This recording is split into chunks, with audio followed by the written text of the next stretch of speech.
Setelah sholat berzikir, beristighfar, bertasbih, bertahmid, bertakbir, berdoa, minta kepada Allah. Sebelum sholat tenangkan hati. Sholat sunat wudhu. Orangnya masih di dunia, sendalnya sudah masuk surga duluan. Makanya nanti kalau ada pulang tiba-tiba sendalnya nggak ada, berarti udah masuk surga duluan. Sendal saya aman kan? Cemas juga saya. Nanti pas pulang nanya ke tim, gimana? Udah masuk surga duluan Pak Ustaz? Rasa saya subuh inilah judul ceramah yang paling mantap. Kadang-kadang kalau saya diminta ceramah, apa judulnya? Marilah kita sabar. Sendal hilang, sabar. Suami hilang, sabar. Sabar ini bukan gak penting-penting, tapi bagaimana kepemimpinan Rasulullah dan akhlak Rasulullah SAW ini penting dikaji secara detail. Jadi jangan bayangkan Nabi Muhammad SAW itu waktu hijrah, Bismillahirrahmanirrahim, la haula wa la quwata illa billah, kuserahkan semuanya kepadamu ya Allah. Enggak begitu, dia ada strateginya, ada tekniknya, ada caranya. Siapa yang menemani, siapa yang tidur tempat tidur, siapa yang bawa makanan. Padahal Nabi kalau mau cukup berdoa. Sedangkan Nabi Isa aja berdoa. Anzil alaina ma'idatan minas sama, turunkan makanan dari langit. Apalagi Nabi Muhammad sallallahu alaihi wasallam. Innama amruhu idza arada syai'an ayyaqula lahu kun fayakun. Ustaz, ajarkan saya doa yang paling makbul, yang ketika saya doa langsung ada. Allahumma barik lana fima razaqtana. Jangan dibaca sekarang, takutnya cacingnya udah siap. Assalamualaikum warahmatullahi wabarakatuh.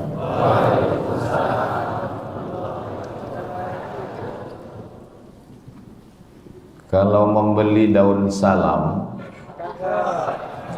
jangan dicampur dengan ragi. Yang semangat jawab salam bisa nikah sekali lagi.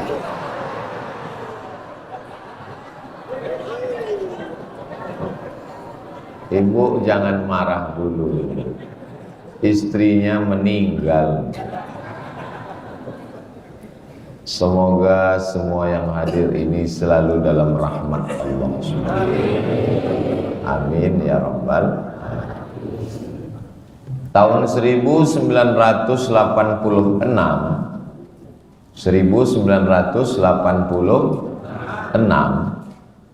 Ketua Muhammadiyah Tebet Timur itu sudah di Al-Azhar Kairo, Mesir.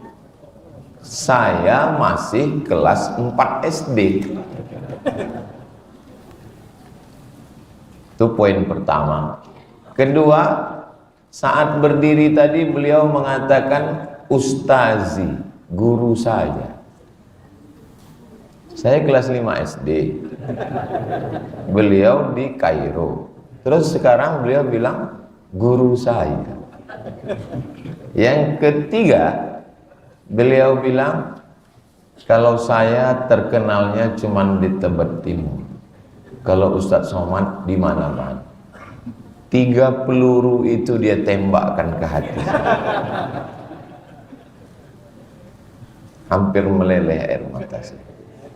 Saya kalau diejek orang nggak tersentuh hati saya. Saya bisa membalas.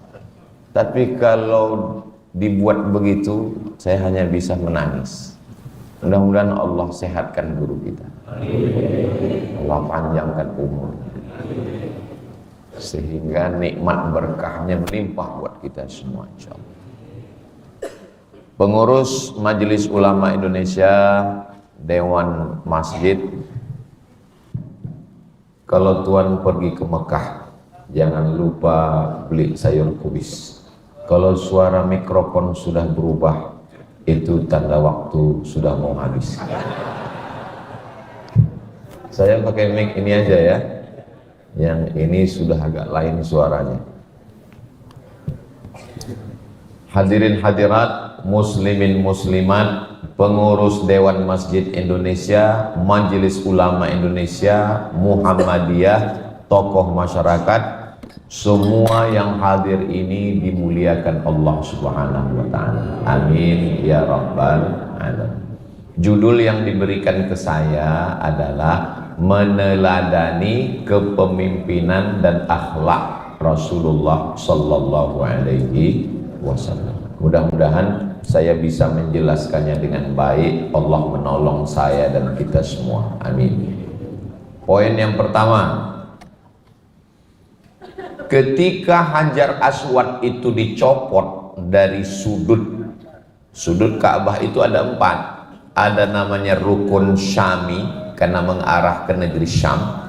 Ada namanya rukun Iraqi karena mengarah ke Irak. Ada namanya rukun Yamani karena mengarah ke Yaman. Enggak ada rukun Tibeti mengarah ke Tibet, enggak ada. Dan ada satu rukun namanya rukun Hajar Aswad. Rukun itu artinya tiang. Ada satu tiang yang di situ tuh ditempel Hajar Aswad. Nah, Hajar Aswadnya dicopot. Kenapa Hajar Aswad dicopot? Karena sedang renovasi Ka'bah. Jadi Ka'bah dan Masjidil Haram itu nggak pernah selesai, sampai sekarang masih renovasi. Sama seperti Masjid Al-Huda Muhammadiyah Tebet, masih renovasi. Jadi kalau ada nanti orang yang ngomong, apa ini Masjid Al-Huda Muhammadiyah nih, kok nggak selesai-selesai? Jadi pengurus jawabannya sudah ada. Masjidil Haram aja nggak selesai. Jadi jamaah yang punya kelapangan rezeki, ibu-ibu karena kajian pagi mungkin lupa bawa uang, panitia menerima cincin, gelang, rantai, anting, karena semua itu tidak dibawa. Yang ngomong malah bapak. Untuk apa disimpan banyak-banyak? Toh pada akhirnya kita ninggal, dan kalau ibu meninggal, meninggalkan banyak perhiasan, diambil oleh, nggak boleh suuzon. Lebih baik diwakafkan ke Masjid Al-Huda, ngalir pahalanya sampai hari kiamat insya Allah. Amin. Panitia siapkan karung. Saya lihat mereka udah pada nyopot semua ini, nyopot sendal. Jadi ketika mau masang Hajar Aswad ini kepala suku sudah siap-siap semua, karena mereka siap-siap mau dipanggil pemasangan Hajar Aswad oleh suku Bani Tamim, oleh suku Bani Fulan, dan mereka sudah siap. Mereka ini kan silap dikit cabut pedang, perang, tombak, anak panah. Masalah batas tanah, perang. Masalah tersinggung, perang. Sudah mau perang ini. Siapa yang paling berhak? Oh, yang paling berhak kami karena kami Quraisy. Yang paling berhak kami karena kami nggak pelah karena perang. Yang paling berhak kami. Sampai akhirnya mereka sendiri sepakat. Kalau begitu gini, siapa nanti yang duluan masuk masjid, dia yang kita minta untuk meletakkan Hajar Aswad. Kita lihat besok pagi, siapa yang duluan masuk Masjidil Haram, datang ke samping Ka'bah, dia kita minta untuk meletakkan Hajar Aswad. Besoknya mereka lihat, pertama yang datang hari itu adalah, jangan kemana-mana, kita lanjutkan setelah yang satu ini. Gitu kalau kita lagi live TV. Ternyata yang pertama datang hari itu adalah Nabi Muhammad sallallahu alaihi wasallam. Dan mereka kepala-kepala suku ini sudah legowo berlapang dada. Kami sudah berjanji wahai Muhammad sallallahu alaihi wasallam, silakan kamu yang meletakkan Hajar Aswad ini. Andai sayalah yang pagi itu pertama datang. Lalu kepala-kepala suku itu mengatakan, Abdul Somad, kamulah yang layak meletakkan ini. Lalu saya ambil Hajar Aswad itu, langsung saya tempelkan, dan saya katakan, akulah yang paling hebat di antara kalian. Tapi apa yang dilakukan Nabi Muhammad sallallahu alaihi wasallam hari itu? Nabi membukakan kain, Lalu dia panggil kepala suku untuk memegang ujung-ujung kain itu. Dan Hajar Aswad diletakkan di tengah. Dan dia minta semua untuk sama-sama mengangkat Hajar Aswad sampai ke tepi pojok tiang Ka'bah. Setelah mereka semua ngangkat, lalu Nabi mengambil Hajar Aswad dan menempelkannya ke dinding Ka'bah. Dan semua merasa senang. Kenapa? Karena nanti ketika masyarakat anak cucunya ditanya, siapa kemarin yang mengangkat Hajar Aswad? Saya ikut ngangkat. Begitulah kepemimpinan Nabi Muhammad sallallahu alaihi wasallam, mengayomi, merangkul, melindungi sehingga orang merasa. Makanya tadi saya di awal saya sebutkan ketua pengurus cabang Muhammadiyah, DMI Muhammadiyah, Dewan Masjid Indonesia, Majelis Ulama Indonesia, tokoh masyarakat. Sebetulnya mereka tidak minta sebut. Beberapa tokoh selalu ketika kata sambutan, kami tidak minta dihormati, tapi tolong hormati kami. Saya ini sebagai orang tua saya sebagai orang tua. Lalu saya datang ke masjid sebagai jamaah. Saya nggak minta disebut dalam tausiah itu, nggak ada. Saya minta ke panitia. Tapi kalau dari awal sampai akhir penceramah yang hadir maulid di masjid dekat rumah saya itu, sekalipun dia nggak ada nyebut Abdul Somad, dalam hati saya, memang saya ini kurang viral apa? Setelah selesai, saya tanya dia, kenapa kau nggak sebut nama saya? Kata dia, saya grogi Pak Ustaz. Jadi kalau ada nama bapak yang tidak saya sebutkan, itu bukan karena bapak nggak saya kenal, saya grogi Pak. Ada senior saya di bawah. Makanya dari tadi saya ceramah nih ngelihatnya kan ke kanan sama ke depan terus kan. Kenapa saya nggak ngeliat ke kiri? Bahan saya bisa hilang. Bapak Ibu yang dimuliakan Allah Subhanahu wa taala, manusia ini mau dianggap keberadaan dia itu betul-betul ada. Saya punya istri saya di Pekanbaru, Riau, jauh 1,5 jam baru sampai. Saya mau, dia mau bahwa dia itu dianggap, walaupun kamu jauh di Tebet, betul. Tapi saya ini istri kamu, maka sebelum saya datang kemari saya WA dia. Ini jadwal saya hari ini sayang. Doakan supaya semuanya mudah, lancar dan diridhoi Allah. Itu memang rutinitas saya, tiap hari saya tausiah. Tapi kenapa saya perlu mengatakan itu? Bahwa dia itu ada. Begitu juga dengan pengurus Masjid Al-Huda Muhammadiyah. Insya Allah kesulitan mereka, kepayahan mereka hingga acara subuh ini terselenggara, mudah-mudahan dibalas Allah kebaikan semua.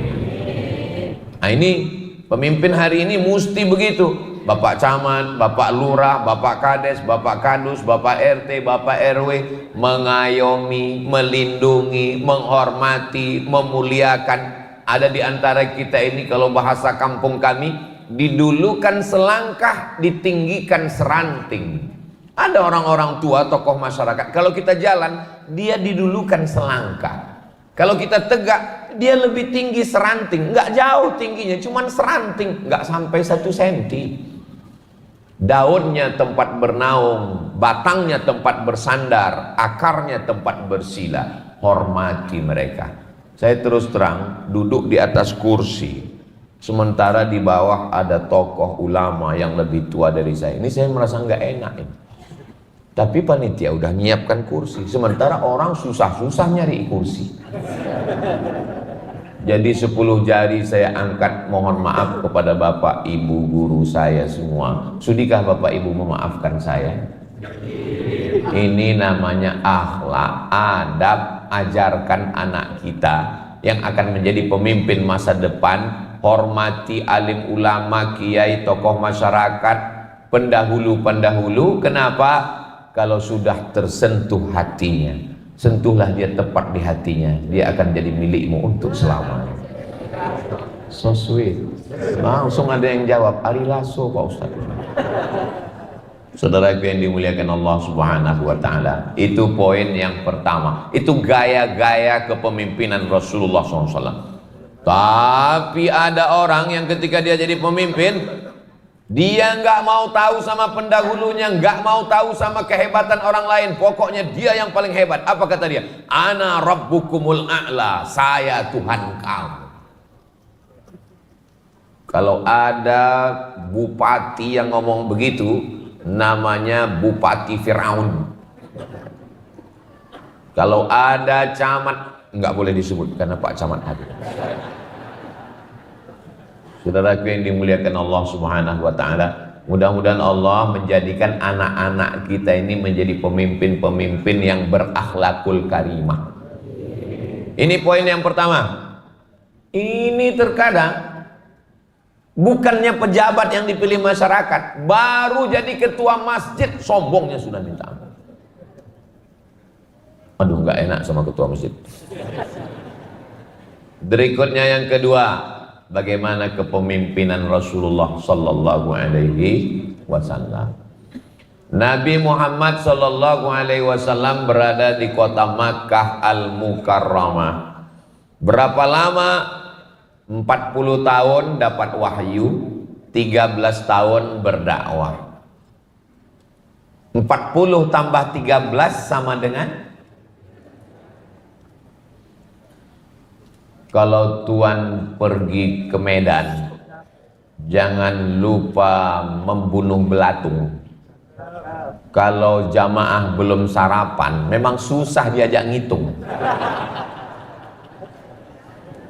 Nabi dapat wahyu umur 40 tahun, berdakwah 13. 40 tambah 13, 53 tahun berada di kota Makkah Al-Mukarramah. Tapi ini kalau dilanjutkan dakwah ini, dipertahankan untuk tinggal di tanah tumpah darah tempat kelahiran Muhammad sallallahu alaihi wasallam, anak Abdul Muthalib, anak Hashim, anak Abdi Manaf, anak Qusay, sampai Adnan, sampai Sayyidina Ismail, sampai Ibrahim alaihissalam. Ini kalau dipertahankan dakwah nggak berkembang.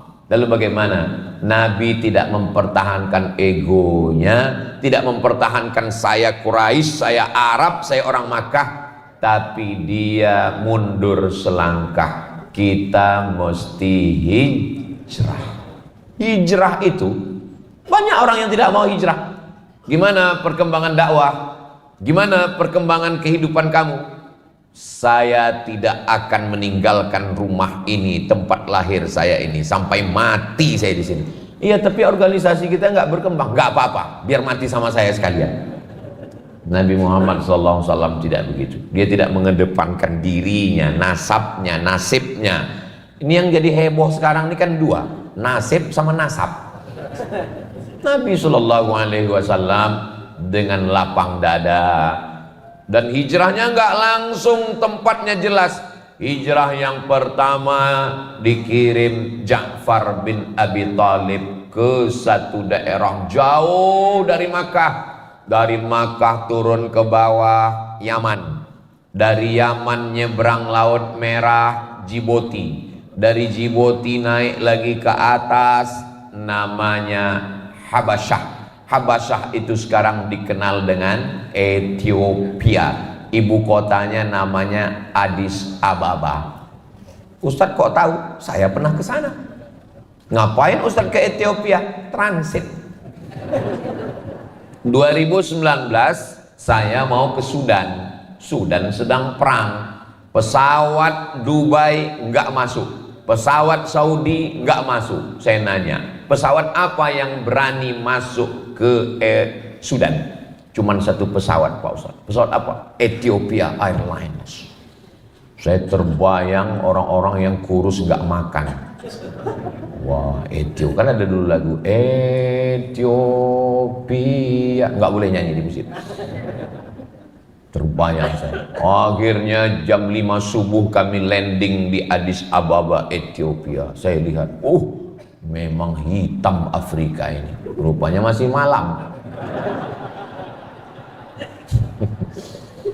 Habis sholat subuh saya di airport Addis Ababa, Ethiopia, terbit matahari, Kami pun langsung melanjutkan penerbangan, buka jendela pesawat, ternyata Ethiopia itu cantik, hijau kotanya, bangunannya megah. Jadi kalau saya ditanya, Ustaz pernah ke Habasyah tempat hijrahnya Nabi? Pernah, tapi nggak keluar airport, orang transit. Insya Allah panjang umur sehat badan, nanti kita bisa sampai ke sana insya Allah. Ongkos tanggung masing-masing. Tapi ternyata hijrahnya cuman sahabat Nabi, Nabi nggak ikut. Nama rajanya Najasyi. Siapa nama rajanya? Najasyi. Najasyi melindungi sahabat Nabi Ja'far bin Abi Thalib dan rombongan. Lalu kemudian mereka kembali lagi. Kurang kondusif untuk hijrah, mereka kembali. Kenapa Nabi tidak hijrah ke Habasyah? Banyak analisa. Di antara analisanya, tidak boleh ada dua matahari kembar. Karena kalau Nabi sampai ke Habasyah, nanti yang jadi raja sebenarnya siapa? Berarti Nabi nggak bisa jadi penguasa karena ada Najasyi. Berarti Nabi cuman orang yang dapat suaka politik. Nggak boleh begitu. Kalau berkuasa mesti berkuasa powerful. Tidak boleh dicelah ketiak Najasyi. Kenapa? Ya tahu sendiri gimana rasanya di bawah ketiak. Harus berkuasa, betul-betul berkuasa. Maka Nabi tidak hijrah. Nabi tidak pernah menyebutkan itu. Nggak ada hadisnya, ayatnya pun nggak ada. Itu analisa para ulama. Kenapa Nabi tidak hijrah? Tapi Nabi berterima kasih kepada Najasyi. Ketika dapat kabar bahwa Najasyi meninggal, Nabi kumpulkan semua sahabat, mereka melaksanakan sholat, namanya sholat ghaib. Kalau saya nanya dalam ceramah saya, jamaah nggak perlu merasa tertekan, stres, depresi, karena saya kalau ceramah nanya, itu saya jawab sendiri. Maka mereka melaksanakan sholat, namanya sholat nggak usah dijawab, saya jawab sendiri. Sholat ghaib, itulah kronologis sholat ghaib. Kenapa ghaib? Karena Nabi sholat di Madinah, sedangkan jenazahnya di Ethiopia. Makanya kalau ada jamaah kita yang sering nggak ikut pengajian, berarti dia jamaah. Suami ibu mana? Kok nggak pernah kelihatan? Oh, ibu. Itu namanya suami online. Nah, lalu kemudian Nabi tidak putus asa, hijrah lagi. Kemana beliau hijrah yang kedua? Nggak pakai sendal, nggak naik unta, nggak naik kuda, nggak naik keledai. Mereka jalan kaki menuju Taif. Sampai di Taif tidak disambut dengan Tola'al Badru Alaina, tidak disambut dengan marhaban ya Nural Aini, tidak disambut dengan marhaban Jaddal Husaini. Dilempar pakai batu, kayu sampai kakinya berdarah. Ini juga tidak kondusif. Nabi kembali lagi dari Taif. Barulah yang ketiga, hijrah ke Yathrib. Nama tempatnya Yathrib. Yathrib itu artinya negeri yang banyak penyakit, banyak hama, banyak kuman. Dirubah Nabi negeri itu menjadi Al-Madinah Al-Munawwarah. Apa pelajaran yang kedua dari kepemimpinan Nabi? Jangan mikirkan ego sendiri. Tempat lahir saya, nasab bapak kakek moyang saya, ini kenang-kenang. Enggak, hilangkan itu semua demi untuk kemaslahatan umat, kemaslahatan bersama. Jangan pikirkan tentang pribadi, keluarga, partai, golongan, tapi pikirkan untuk umat secara keseluruhan. Ini saya subuh ini kok rasa-rasanya pembekalan camat-camat dan bupati se-Indonesia ini sekarang. Walaupun yang hadir ini adalah masyarakat biasa, tapi mereka adalah calon-calon menantu dan mertuanya para pemimpin, insya Allah.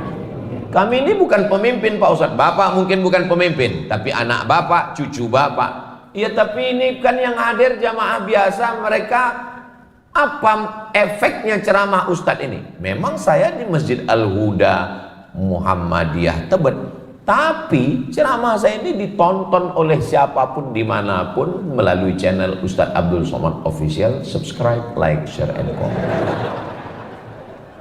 Bapak Ibu yang dimuliakan Allah Subhanahu wa Ta'ala. Berikutnya yang ketiga. Ini sampai berapa Pak Ustadz? Ya sampai jamaahnya bosan.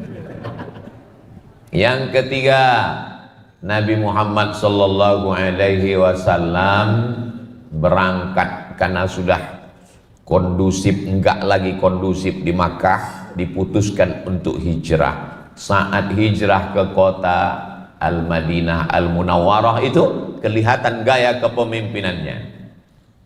Yang menemani Nabi di atas bukit Jabal Sur, Abu Bakar Siddiq. Yang tidur di tempat tidur Nabi, Ali bin Abi Thalib. Abu Bakar teman, Ali sepupu. Kalau kami di kampung bukan sepupu, kalau ayah saudara kandung namanya sewali.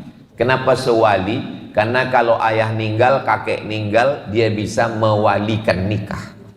Ayah ninggal, kakek ninggal, kakak ayah ninggal, adik ayah ninggal, saudara kandung ninggal, maka saudara yang ayahnya adik kakak ini bisa mewalikan nikah, maka disebut saudara sewali. Tapi banyak yang nggak tahu istilah ini, dia kata sepupu. Oke lah, kita ikut aja kesalahan itu, nggak apa-apa.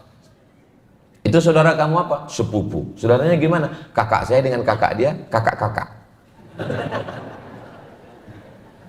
Nabi punya ayah namanya Abdullah. Abu Thalib punya ayah namanya Ali, nama ayahnya Abu Thalib. Abu Thalib dengan Abdullah sama-sama anak Abdul Muttalib. Jadi kakek mereka satu. Ketika Nabi mau memutuskan, yang sahabat, teman itu nemanin di atas Jabal Sur. Habis waktu. Hebat Masjid Al-Huda. Saya di mana-mana ceramah belum pernah panitia berani ngasih tahu waktu sudah habis. Ini salah satu masjid yang perlu ditiru, karena banyak ustadz kalau sudah megang mikrofon lupa waktu. Nah, jadi nanti kalau sudah bunyi berarti habis.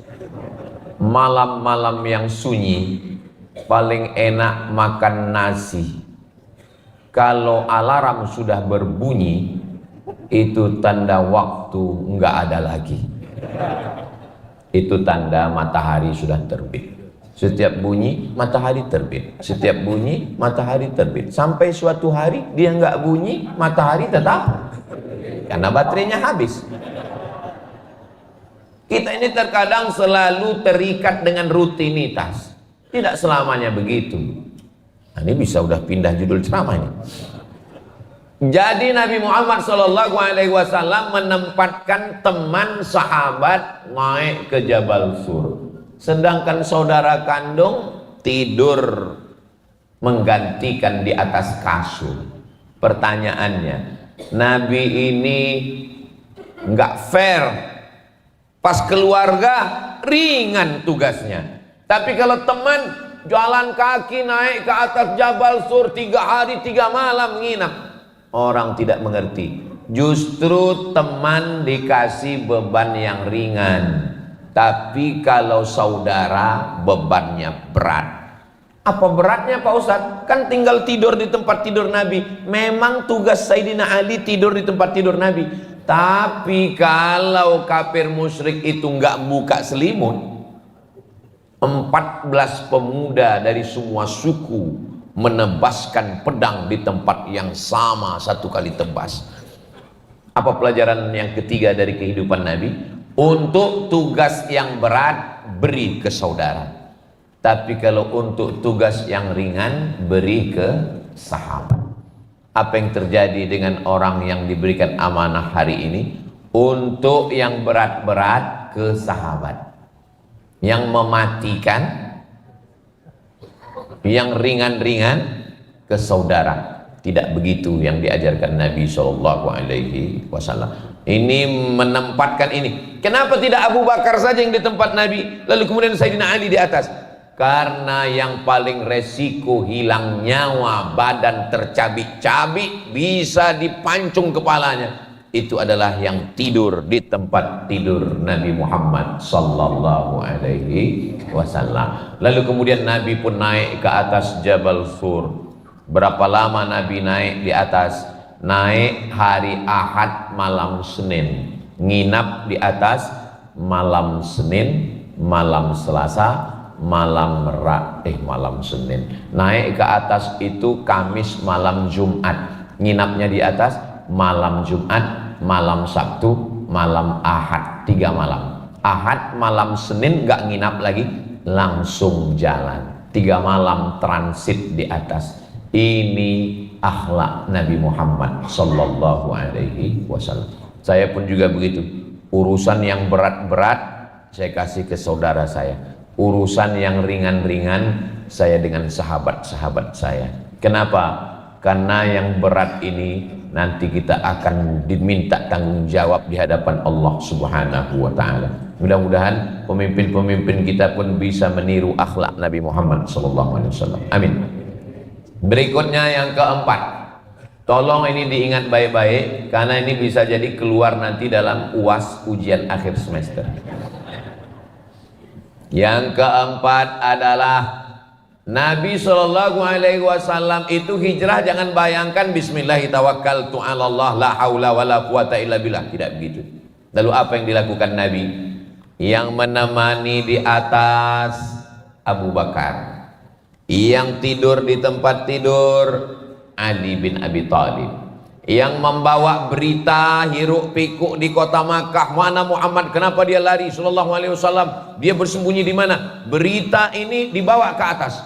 Ada orang yang siangnya di Makkah, malamnya di atas, namanya Abdullah bin Abi Bakar. Ada yang bawa makanan, namanya Asma binti Abi Bakar, perempuan. Memang dari dulu perempuan itu ngurus kuliner. Makanya jangan ibu tersinggung kalau diserahkan ngurus makanan. Naik ke atas. Ada yang pura-pura bawa kambing di bawah. Apa pelajaran yang keempat dari Nabi? Kalau bahasa kampung kami, the right man on the right job. Orang yang tepat di tempat yang tepat. Jangan letakkan orang yang nggak tahu bangunan untuk menyelesaikan renovasi Masjid Al-Huda Muhammadiyah. Orang yang nggak ngerti apa-apa diletakkan untuk ngurus renovasi masjid, dia nggak tahu semennya berapa campuran batu kerikil, batu batanya, nggak ngerti dia masalah bangunan. Idza wusidal amru ila ghairi ahlihi, kalau suatu perkara itu diserahkan kepada yang bukan ahlinya, fantaziris sa'ah, tunggulah kehancuran. Kamu sarjana apa? Saya sarjana teknik sipil. Bagus. Kamu apa? Saya dari Institut Teknologi Bandung ITB. Bagus. Gambar bagaimana kubah yang sesuai, bagaimana lampu, bagaimana supaya masjid ini cantik dan indah. Kamu sarjana apa?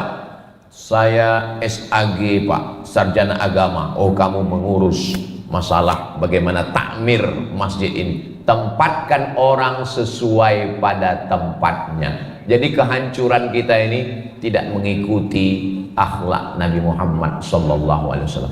Selama saya tausiah, rasa saya subuh inilah judul ceramah yang paling mantap. Kadang-kadang kalau saya diminta ceramah, apa judulnya? Marilah kita sabar. Sendal hilang, sabar. Suami hilang, sabar. Sabar ini bukan gak penting-penting, tapi bagaimana kepemimpinan Rasulullah dan akhlak Rasulullah SAW ini penting dikaji secara detail. Jadi jangan bayangkan Nabi Muhammad SAW itu waktu hijrah, Bismillahirrahmanirrahim, la haula wala quwata illa billah, kuserahkan semuanya kepadamu ya Allah. Enggak begitu, dia ada strateginya, ada tekniknya, ada caranya. Siapa yang menemani, siapa yang tidur tempat tidur, siapa yang bawa makanan. Padahal Nabi kalau mau cukup berdoa. Sedangkan Nabi Isa aja berdoa, anzil alaina ma'idatan minas sama, turunkan makanan dari langit. Apalagi Nabi Muhammad sallallahu alaihi wasallam, innama amruhu idza arada syai'an ayyaqula lahu kun fayakun. Ustaz, ajarkan saya doa yang paling makbul, yang ketika saya doa langsung ada. Allahumma barik lana fima razaqtana. Jangan dibaca sekarang, takutnya cacingnya udah siap.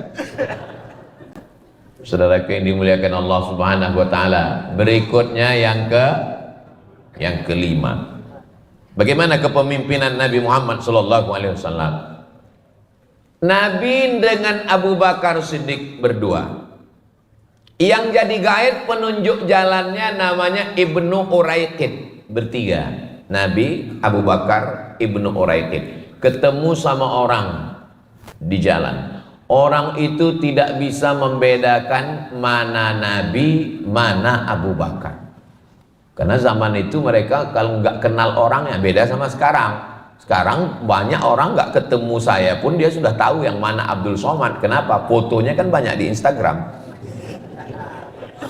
Yang mana Instagram Ustaz Somad? Kami cek banyak sekali, Abdul Somad muncul. Yang centang biru yang followernya 9 juta itu. Somok, maksudnya yang belum follow. Ketika mereka ketemu, mereka nggak bisa membedakan yang mana Nabi Muhammad, yang mana Abu Bakar. Karena secara umur, beda umur Nabi dengan Abu Bakar. Nabi lebih tua 2 tahun.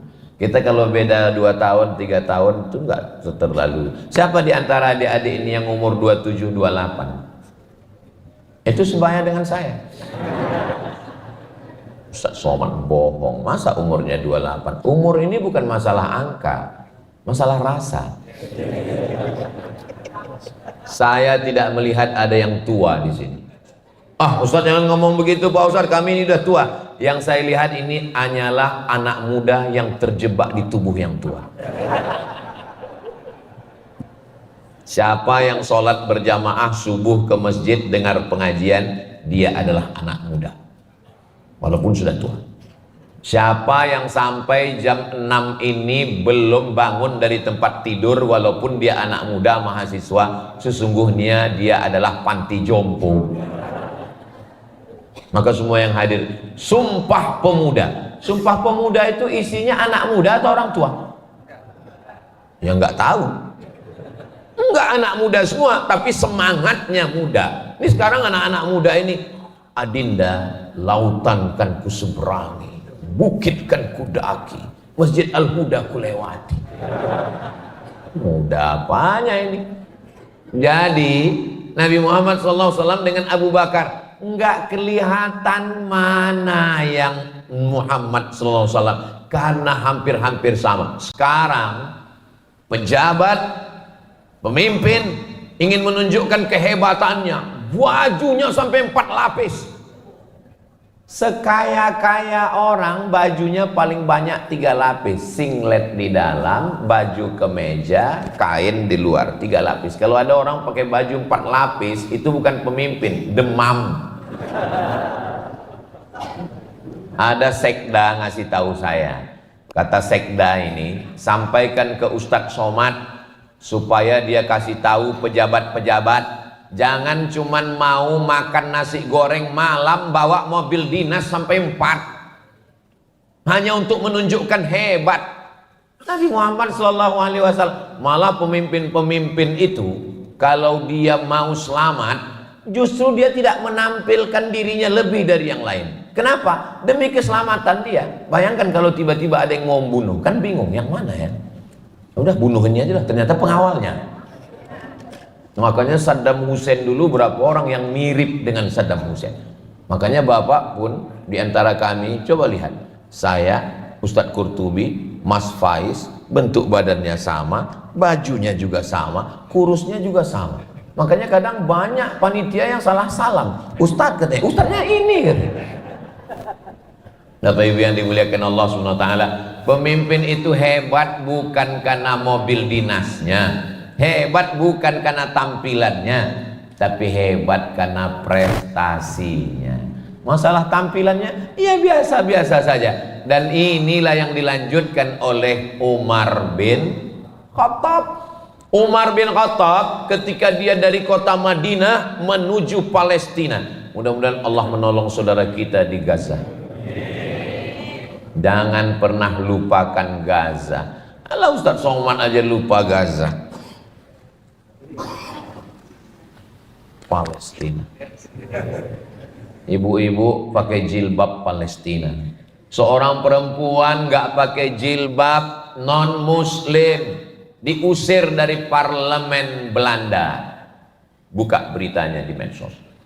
Perempuan non muslim diusir dari parlemen Belanda. Dia anggota DPR-nya Belanda. Kenapa diusir? Karena dia pakai baju Palestina, pakai topi Palestina, pakai sorban Palestina. Belikan stiker, tempelkan di kulkas supaya anak kita setiap mau minum Palestina. Bahkan ibu-ibu kemarin ada ditempelnya stiker di pipinya Palestina. Waktu acara menolong saudara kita di Palestina di Senayan, mudah-mudahan kita termasuk orang yang mendoakan Palestina. Makanya saya kalau khutbah Jumat itu nggak pernah absen sekalipun di atas mimbar. Allahumma ansur ikhwanana al-mujahidina fi Palestin. Tolong saudara kami di Palestina ya Allah. Ustaz kok bentak-bentak Allah? Kenapa Ustaz kalau doa Palestina itu suaranya melengking? Allah maha mendengar. Saya bukan membentak Allah, saya membangunin yang tidur di bawah. Makanya kalau saya khutbah itu cuman jamaah kan nggak tahu karena kameramennya cuman ngesut saya. Coba kameranya dua, kemana mata saya waktu berteriak itu? Allah mansur ikhwanana al-mujahidin al-musta'afina fi Palestin. Karena yang bagian sini. Saudara yang dimuliakan Allah Subhanahu wa taala, begitulah. Jadi rupanya Umar bin Khattab itu dia yang diminta datang ke Palestina. Karena pendeta yang megang kunci Palestina Yerusalem itu cuman mau menyerahkan kuncinya kepada Umar. Saya nggak mau menyerahkan kepada yang lain. Umar mesti datang kemari. Dia mau ngelihat Umar. Dia sangka Umar itu datang dengan jubah kebesaran. Memang rata-rata jubah itu kebesaran karena ukurannya XL. Dia sangka Umar akan datang dengan cincin dan gelang emas, akan datang dengan kuda-kuda yang berhias, akan datang dengan pakaian sutra. Mana itu Umar bin Khattab yang katanya hebat? Ini pendeta sudah siap menyerahkan kunci Palestina.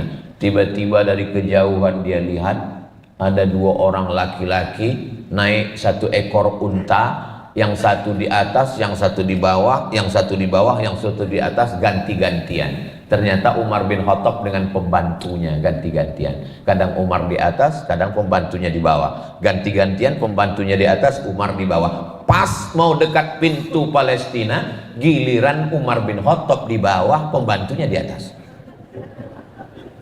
Pendetanya mau ngasih kunci, yang Umar yang mana ya? Saya pun dulu sering mengalami seperti itu waktu pertama-pertama baru pulang dari Maroko 2008. Sampai saya ke masjid, ditanya sama pengurus masjid, mohon maaf ya Pak, Ustadz Somad yang mana? Katanya. Waktu itu belum viral.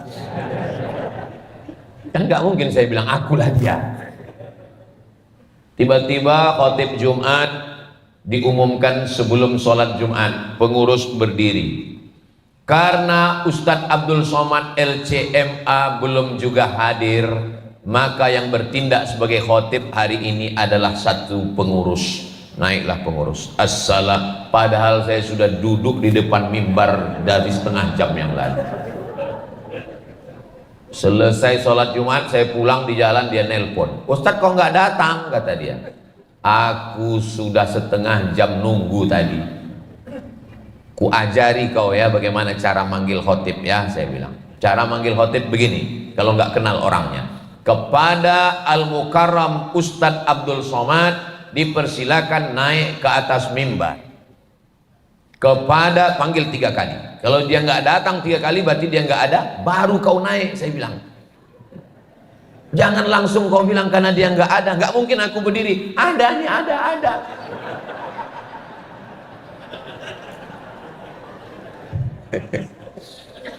Saya suatu kali ceramah ke satu masjid, satu daerah dari Pekanbaru ke Rokan Hulu. Sampai di pinggir jalan saya pun parkir, hujan. Lalu saya di mobil, datang pengurus masjid ngetuk pintu kaca, bawa payung. Pak, Ustadz Somadnya mana? Saya mau ngasih payung, katanya. Akulah dia, saya bilang. Jadi mereka tidak bisa mengenali. Kenapa? Karena tampilannya, karena bajunya, karena biasa. Tanda orang kaya bukan karena kelebihan bajunya. Kalau bajunya berlebih, serahkan ke panti asuhan Muhammadiyah. Nih, jangan lupa, walaupun kajian kita tentang kepemimpinan, kotak sedekah tetap diisi. Sekarang semuanya sudah bisa melalui kris. Sudah ditulis di toko-toko, sudah bisa bayar pakai kris. Maka banyak orang bawa kris sekarang. Saudara yang dimuliakan Allah Subhanahu wa taala, berikutnya yang ke-6. Nabi pun sampai ke kota Al-Madinah Al-Munawwarah. Bagaimana gaya kepemimpinan Nabi? Dia kumpulkan Al-Muhajirin yang datang dari Makkah, dikumpulkan yang ada di Madinah, namanya Ansor, dipersaudarakan. Hai Muhajirin, hai Ansor, kamu bersaudara. Ternyata orang Ansor ini berperang, sesama Ansor. Nama sukunya 2, Aus dan Khazraj. Bukan Haus, Aus. Makanya kalau ngaji itu kalau dengar betul, kalau tidur betul. Jangan antara tidur, nanti pulang ditanya sama anaknya, apa aja Pak yang suku di Madinah itu? Haus sama lapar. Aus dan Khazraj. Aus dengan Khazraj berperang, diabadikan dalam Al-Quran. Wadhkuru ni'matallahi alaikum. Ingatlah nikmat Allah kepada kamu. Idh kuntum a'daan. Ketika kamu berperang, berkelahi, bermusuhan. Fa'allafa baina qulubikum. Allah menyatukan, mempertautkan hati kamu. Fa asbahtum bi ni'matihi ikhwana. Lalu dengan nikmat itu kamu menjadi bersaudara. Muhajirin, Ansar dipersaudarakan. Ansar, Aus dan Khazraj dipersaudarakan. Dan di Madinah ada 4 yang tidak Islam. Bani Nadir, Bani Quraizah, Bani Qainuqa, Yahudi Khaybar. Jadi kalau begitu berapa komunitas? Muhajirin, Ansar, Aus, Khazraj, Bani Nadir, Bani Quraizah, Bani Qainuqa, Khaybar. Dipersaudarakan semuanya. Kita yang ada di kota Madinah, apa ini namanya sekarang? Rekonsiliasi. Dan kita pun sekarang berada di Tebet ini. Ini ada orang Betawi, tentu saja penduduk asli, ada orang dari Jawa, ada orang Sumatera. Saya dari Sumatera. Ada saudara kita dari Bubuhan Kalimantan, ada saudara kita dari Bugis Makassar Aga Kareba, ada saudara kita dari Papua. Maka pemimpin mengayomi, melindungi, rekonsiliasi. Begitu gaya kepemimpinan Nabi Muhammad sallallahu alaihi wasallam. Jadi kalau ada orang mengatakan Nabi Muhammad itu radikal, Nabi Muhammad itu rasis, yang tidak Islam dipancung kepalanya, kamu kurang piknik guys. Bacalah kitab Ar-Rahiq Al-Maktum Syekh Safiyur Rahman Al-Mubarakfuri, 12 pasal piagam Madinah. Orang Yahudi yang ada di Madinah dijaga oleh orang Islam. Kalau ada orang kafir musyrik dari Makkah menyerang Madinah, maka orang Islam dan Yahudi bergandeng tangan sama-sama membela Madinah. Kalau ada peperangan, biaya perang ditanggung oleh orang Islam dan orang Yahudi bersama-sama. Sampai akhirnya 2 tahun hidup bersama, Yahudi berkhianat. Maka Yahudilah yang terusir karena pengkhianatan.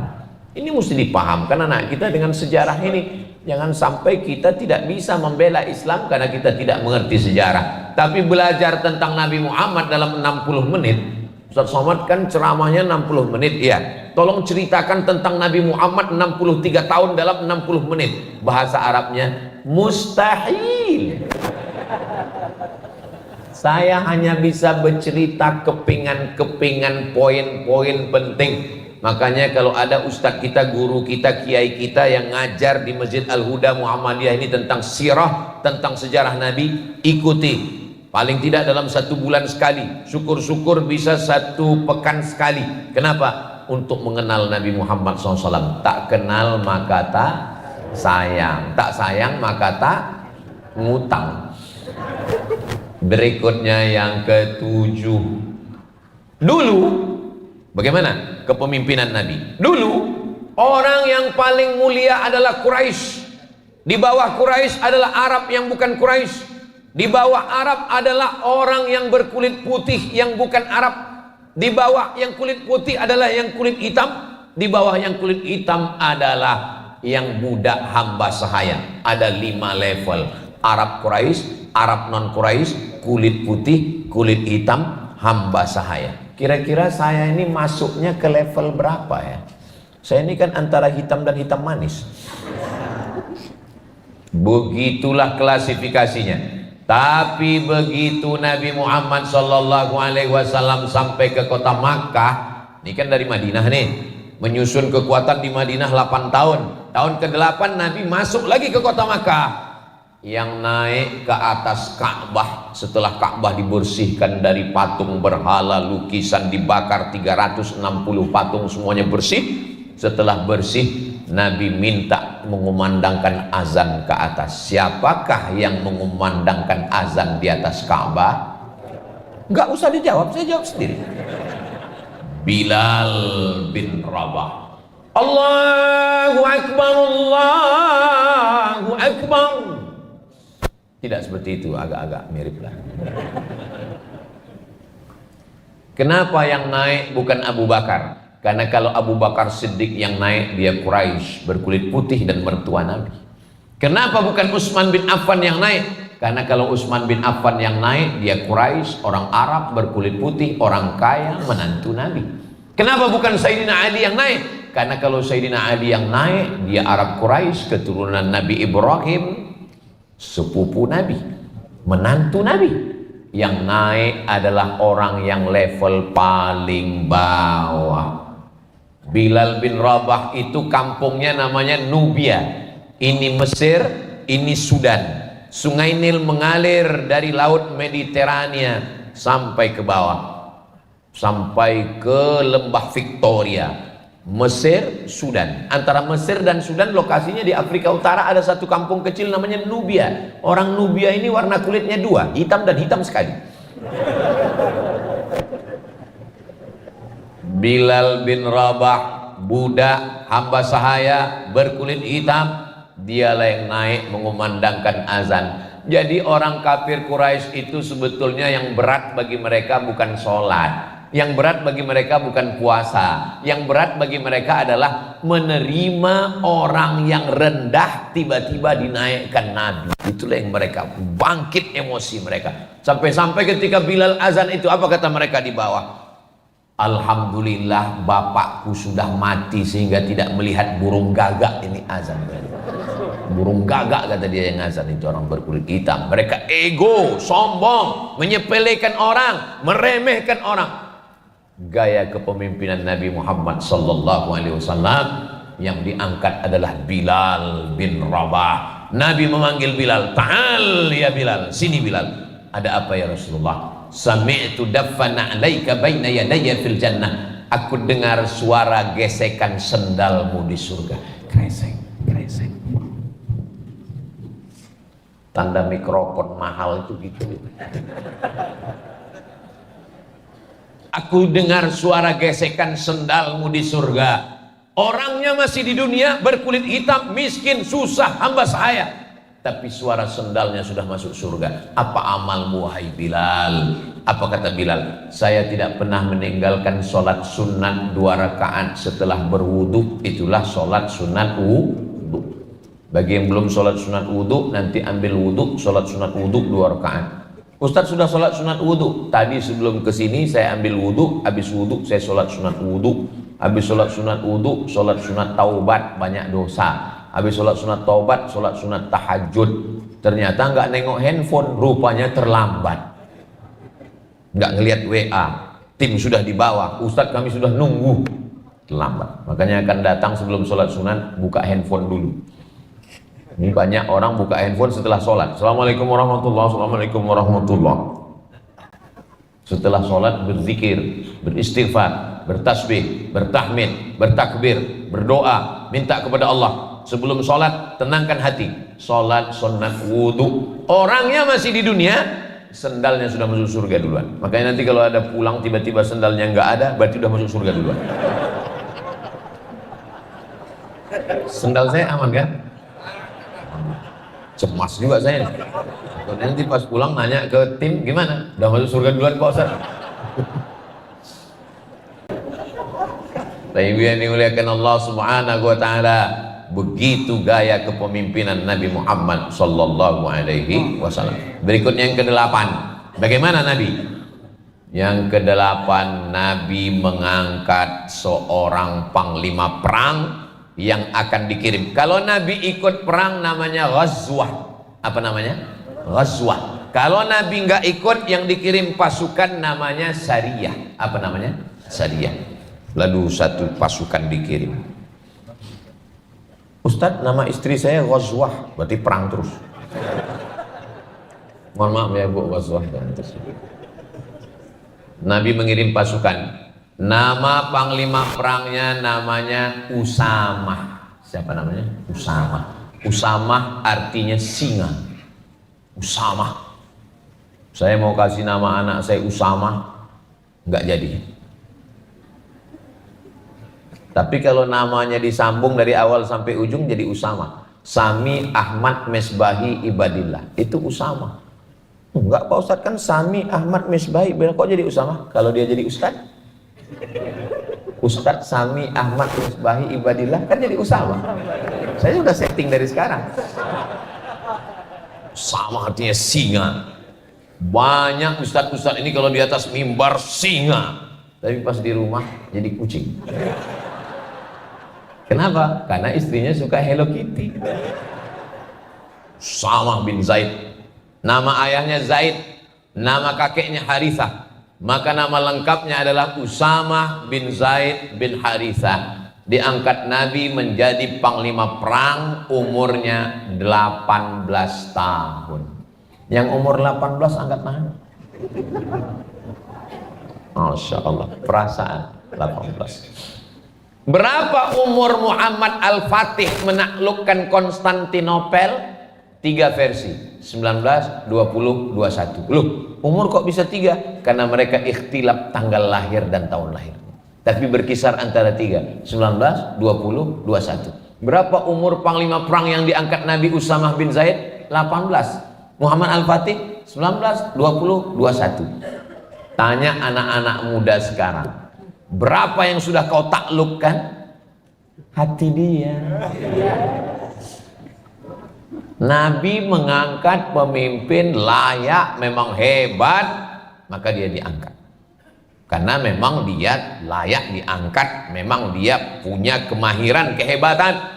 Dan ayah dia adalah namanya Zaid. Zaid ini punya ayah namanya Harithah. Inilah laki-laki yang dulu pernah dipanggil namanya Zaid bin Muhammad. Zaid bin Muhammad, karena Zaid anak angkat Nabi Muhammad SAW. Turun ayat, maka Muhammadun aba ahadim mir rijalikum. Muhammad bukan bapak kamu, walakin Rasulullah, dia adalah Rasul utusan Allah, wa khataman nabiyyin, penutup para nabi. Bapak kalau punya anak angkat, mana tahu pulang dari Masjid Al-Huda Muhammadiyah Tebet sampai di rumah ada kardus, pas dibuka kardusnya, jaga anak ini suci bersih, Ma min mauludin illa yuladu alal fitrah. Tapi nanti pas buat aktenya jangan buat namanya bin kardus. Kecil hati dia. Jangan pula buat namanya bin nama kita, nggak boleh. Kenapa? Nggak boleh menisbatkan bin kepada nama. Lalu bin apa Pak Ustaz? Buat aja namanya bin Abdillah. Jangan buat bin hamba Allah. Bin Abdillah, bin Abdil, jangan bin Abdul. Nah tiba-tiba dipanggil dia Zaid bin Muhammad, turun ayat, jangan nisbatkan dia kepada Muhammad sallallahu alaihi wasallam. Akhirnya dipanggil lagi dengan nama bapak kandungnya, namanya Zaid bin Harithah. Dia punya anak laki-laki namanya Usamah bin Zaid, dan dia adalah panglima perang yang beberapa saat sebelum Nabi meninggal diangkat menjadi salah satu pemimpin perang. Apa maknanya? Ini akhlak Nabi diberikan kepada orang yang layak, diberikan kepada orang yang mampu. Kalau dia mampu, dia layak, diberikan. Berikutnya yang ke-8, yang ke-9. Nah, saya sebetulnya ingat, cuman mengasih ngetes jamaah ini masih sadar atau enggak. Biasanya kalau jamaah itu udah nggak sadar, nggak peduli, terserahlah Pak Ustadz, yang penting cepat selesai, ini sarapan belum, anak mau sekolah ini. Tadi saya mulai tausiah jam 5:15, sekarang sudah jam 6:15. Jadi tanpa terasa saya ini sudah, padahal di mana-mana saya ceramah itu kan menurut botol minuman. Mestinya kalau botolnya kecil begini 300 ml. Tapi ada 2 gelas lagi di bawah.